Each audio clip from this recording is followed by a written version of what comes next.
Hi friends, welcome to another edition of QuickTip videos brought to you by dataplatformcentral.com. In this weekly edition of QuickTip videos, we are going to see an Azure Databricks tip. The scenario that we have on hand is exactly same as the scenario we used for our previous tip. The only difference is that in this case we will be using Azure Databricks to implement the requirement that we have on hand. Previously we had used Azure Synapse Analytics notebooks for the same. So let's see how we can implement a recommendation engine inside an Azure Databricks instance. Before we go and see the illustration, let's have a quick recap at the scenario that we have on hand. A project requires setting up a recommendation engine inside an Azure Databricks instance. The incoming data needs to be processed through the recommendations engine and the results should be persisted so that it can be later utilized for visualizations inside a tool like Power BI. So the scenario is exactly similar to the scenario that we looked at the previous video. The only difference is that we are going to have a Azure Databricks instance instead of a Azure Synapse Analytics instance. Both Azure Synapse Analytics as well as Azure Databricks has Spark clusters which can be utilized for performing intensive operations like in the case of recommendations engine. Both the environments support pyspark related code. So we will be reusing the code that we used in the previous video, exactly the same code inside an Azure Databricks instance. And finally we will use the persisted storage, which are tables created inside the Spark cluster from Databricks inside a Power BI desktop sheet, and we will be visualizing the data.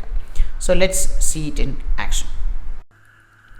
So for the illustration, we have created an Azure Databricks account, and once we go inside the account, we have created a workspace, and once we go inside the workspace, we will be creating a notebook. First we will have to create a cluster, and attached to the cluster we will be creating a workspace. So let's take the workspace, and the workspace will consist of exactly the same code that we reused from the last video. And this, because this is pyspark code, it will work with no changes whatsoever inside an Azure Databricks notebook as well. And of course we have to attach it to the cluster, so we attach it to the cluster that we created. And because the cluster is currently terminated, so we need to first start the cluster before we start running our notebooks. So let's start the cluster. So now the cluster is coming up. It will take a while before the cluster is up. Now that the cluster is up, let's go to the workspace and click on the notebook that we have created, and it's already attached to the cluster, and you can see that the cluster is active now. So now let's try executing the code.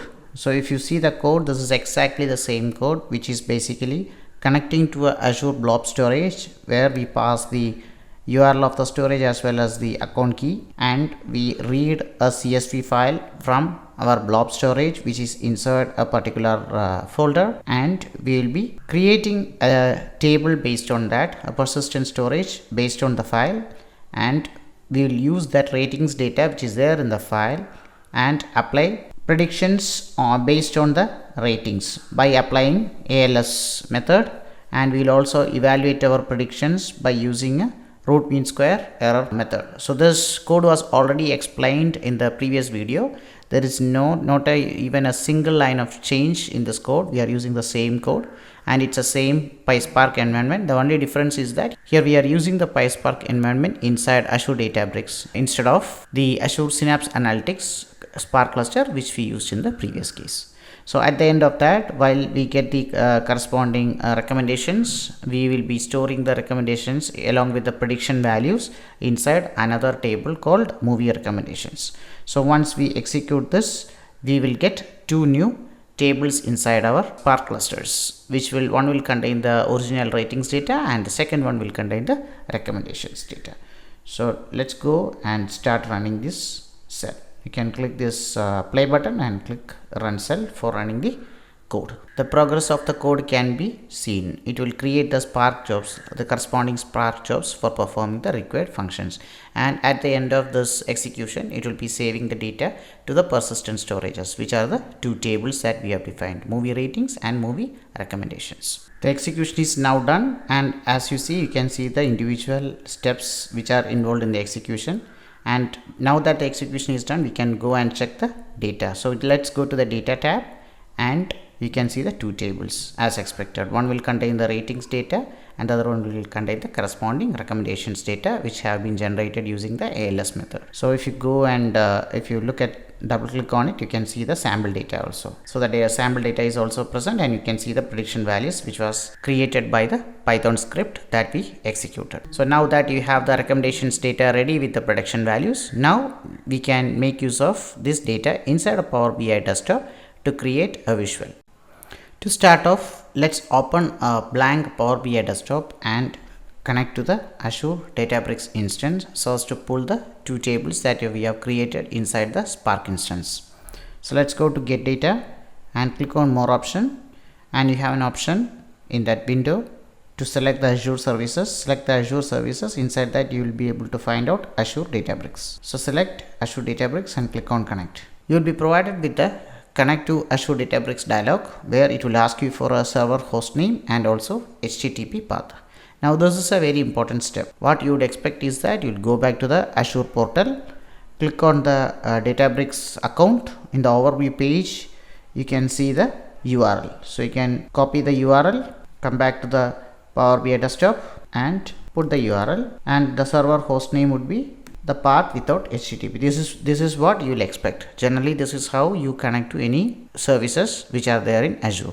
But when you try to connect using this, you will see that you will get an error like this. So it's evident that it's an ODBC error, and the reason is that the credentials or the URL value that we passed is incorrect. The reason is because the URL value that we want to pass here is not coming from Azure portal, but you have to go inside Azure Databricks instance for getting these values.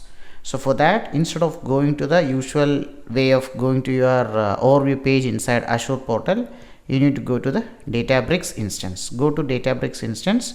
There inside clusters, you can see your cluster, and inside cluster you have this advanced options. Go to advanced options, and here you have the JDBC ODBC tab, where it will exactly give you what is the server host name and what is the path. So copy the host name from here as it is, paste it inside the server host name.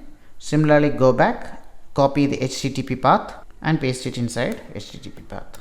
This is the correct way to enter the details, and then click on OK. It will connect, and inside that you can see the default Spark cluster with your tables. So here is your Spark cluster, which is the default one.